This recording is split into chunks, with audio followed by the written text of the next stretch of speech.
Welcome. Today we're going to discuss a quick overview of a PulsaPro 680/880.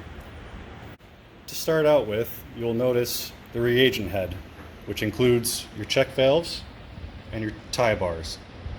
Just like a Pulsa series or a Pulsar series, this is what holds the flat diaphragm or leak detection diaphragm inside of it.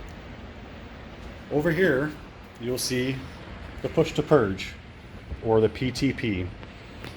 This allows to release entrapped air in the hydraulics and assist with priming. Two visual sight glasses, one to see the oil from the PTP valve. The other will be the hydraulic bypass valve if it's relieving. Speaking of the hydraulic bypass valve, it will be located on the side of the pump with this protective cover preset from the factory per the pump specifications. If you have a hydraulic upset condition, you'll see oil coming through the sight glass. Right below the hydraulic bypass valve, you will notice your pump nameplate. On this nameplate, you will find the model number, the serial number, the rated flow, the rated pressure, and your most important thing, the COP kit, or the keep on pumping kit, along with your piston diameter, gear ratio, and motor frame size. Along with that, you will see the pulse feeder information along with the website. On the rear of the pump, you'll notice the oil fill cap. This is where you will pour in your hydraulic oil. This sight glass will give you a visual representation of the oil level within this gearbox. Right below the sight glass is your drain plug to remove all the hydraulic oil during maintenance. Coming around to the other side of the pump, you'll notice the stroke adjustment. This is a manual stroke adjustment. You'll see your dial and your stroke rate. All you have to do is rotate it and it will increase the stroke rate. Once you reach your desired set point, you're going to use the lock to lock in your stroke.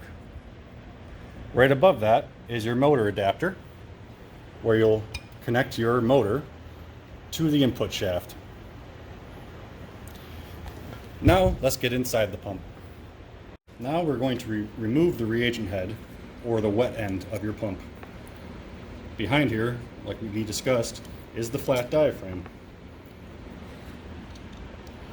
This is what would be replaced and would be included in your COP kit. Right behind there is your dish plate assembly. In the center of the dish plate is what we call the hydraulic performance valve. More information can be found in the instruction manual. Let's recap the major components of the PulsaPro.